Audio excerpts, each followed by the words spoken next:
In this video, I am going to add a raised foundation to this small house so that you can get an idea how it's done or what's involved in the process. Now, I think there's two things that I would suggest of importance here, and one would be the ventilation that you could be blocking off, and you might need to create some new ventilation holes. And then the fact that the floor is going to need to line up. So if you're going to be using the same sized joist, then the foundation can be the same height as the existing one. Then you will need to make the adjustments. Next up on the list will be the access hole, whether it's going to be coming from inside the house here or from outside the house. So you don't need just one access hole. You can add as many as you want to, as long as it would be acceptable to your structural engineer. So let's go ahead and take this thing apart, and then we will put it back together. Let's go ahead and remove the joist so that you can get an idea what it will look like without the joist. And of course, here we have a ledger with hangers and treated lumber for our sills. Go ahead and remove that and take a look at the building foundation with the anchor bolts and the access hole, and check with your local building department to see what size access hole would be required for your area. And most of the time you will need an 18-inch minimum clearance from the bottom of the joist to the top of the soil. Next up, let's go ahead and take a look at the rebar. We're going to be using number 4 1/2-inch rebar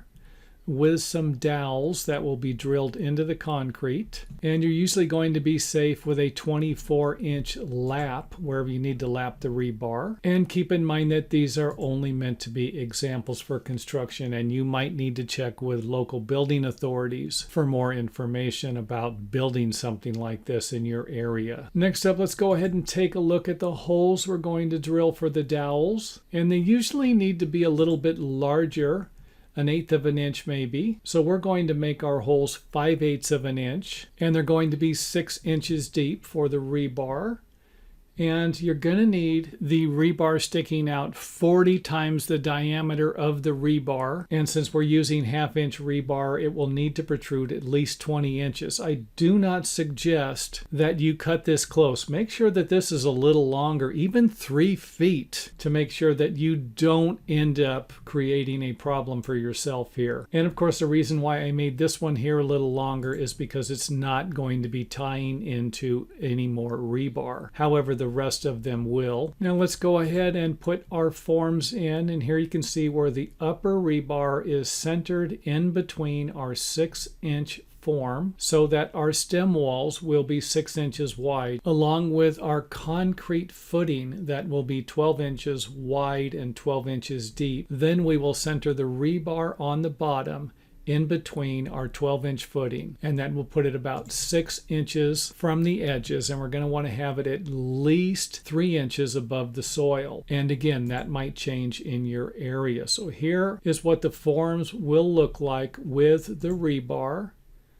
You can see here where all of the stakes have been positioned so that the forms will not move when we're pouring concrete. And here we have them spaced about 3 foot on center. Next up, let's take a look at how we blocked off for the access hole and stopped the rebar about 2 inches away from the edge of the form board here. And of course, you can get an idea how the rebar tied into the dowel that we drilled into and epoxied into the concrete footing. And even though this one here isn't centered, you could always center it and use one piece of rebar instead of the 2 here. I use the 2 just to give you another idea or example of another method you could use. Go ahead and put our anchor bolts in, and here you can see where the anchor bolt is next to the rebar. And if you do something like this, it might require you to off-center the rebar, and again, I will leave that up to you. Otherwise, it might look like this, and you might even be able to use 2x6